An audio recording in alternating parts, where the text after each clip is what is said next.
Halo guys, ketemu lagi di YouTube channel aku, Dr. Gigi Putih Mayang. Kali ini aku mau ngebahas lagi tentang COVID-19 yang sekarang ini kasusnya udah banyak banget di Indonesia. Jadi aku mau ngebahas sedikit tentang apa sih itu ODP, PDP, terus bagaimana virus ini bisa hidup di udara bebas dan berapa lama dia bisa hidup.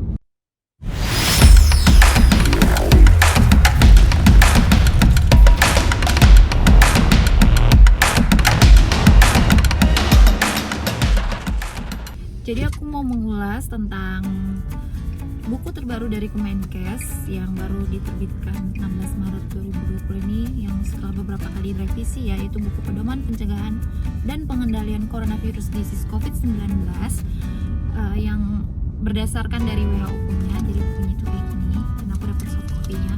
Jadi aku mau mengulas tentang si virus COVID-19 ini, dari perkembangannya bagaimana dan bagaimana pencegahannya. Dan aku mau ngebahas dulu tentang transmisi si virus ini, yang awalnya itu dari droplets atau percikan, dan ternyata ada sebuah penelitian mengatakan bahwa si virus ini bisa melayang di udara itu selama 3 jam sebelum dia lekat pada permukaan seperti tembaga, cardboard, terus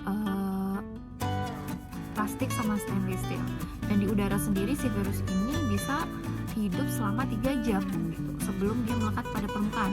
Kalau dia udah lekat di permukaan seperti tembaga, dia bisa hidup selama 4 jam, atau di cardboard itu selama 24 jam, dan di plastik atau stainless itu dia bisa hidup selama 72 jam.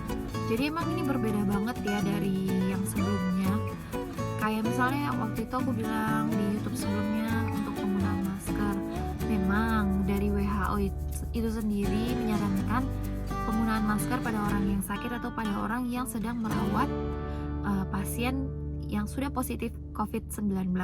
Tapi kalau misalnya sekarang ini dengan si virus bisa hidup di udara selama 3 jam, ya sebaiknya kalau kita berada di luar ruangan atau di luar rumah dan melakukan aktivitas di luar rumah, ya sebaiknya mungkin kita menggunakan masker gitu untuk memproteksi kita kontak dengan virus COVID-19 ini. Karena dengan adanya penelitian terbaru tentang si SARS-CoV-2 ini, kita juga jadi harus was-was juga ya gitu, kalau misalnya kita lagi di luar rumah terus kontak dengan orang banyak gitu.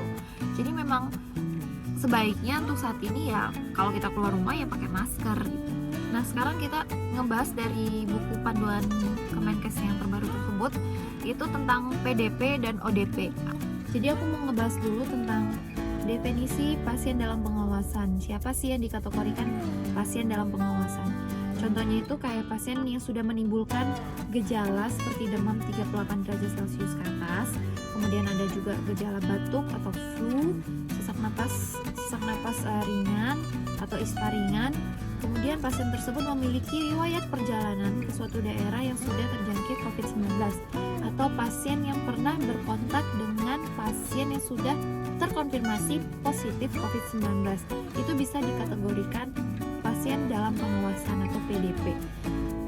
Dan kita tahu kan ya, masa inkubasi dari virus ini sampai 14 hari. Jadi misalnya kalau aku pergi gitu contohnya ke suatu negara yang terkonfirmasi COVID-19 gitu, terus aku baru pulang dari sana, jadi kalau bisa aku itu kayak karantina mandiri dulu selama 14 hari itu untuk melihat apakah aku ada terinfeksi si COVID-19 gitu. Jadi selama 14 hari itu kayak memisahkan diri dulu gitu kan, supaya aku bisa tahu.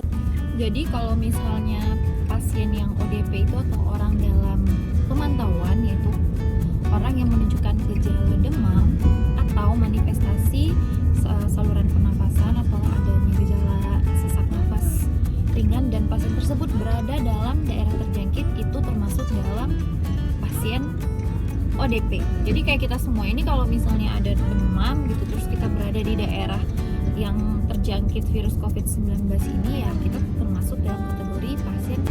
Jadi gimana sih tindakan untuk pasien PDP sendiri? Kalau misalnya kita sudah mengetahui pasien itu PDP, berarti kita harus segera merujuk ke rumah sakit rujukan COVID-19, kemudian akan akan dilakukan pemeriksaan spesimen. Kalau misalnya pasien dengan ODP sendiri gitu, itu bisa mengisolasi diri sendiri di rumah selama 14 hari, kemudian dipantau setiap hari kurang lebih selama 2 minggu.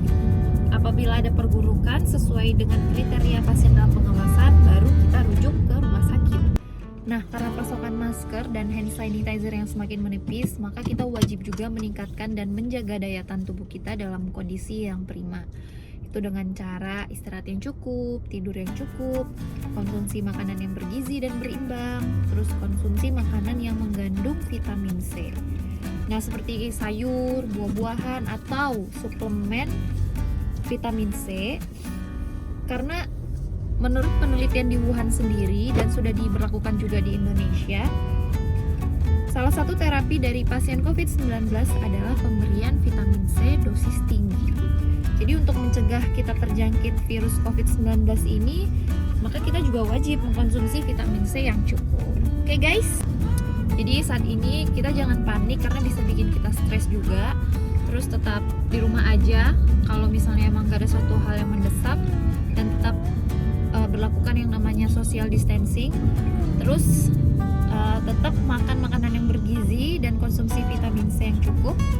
Dan terima kasih udah dengerin YouTube aku kali ini, semoga bermanfaat dan jangan lupa di subscribe, like, and comment. Sampai jumpa.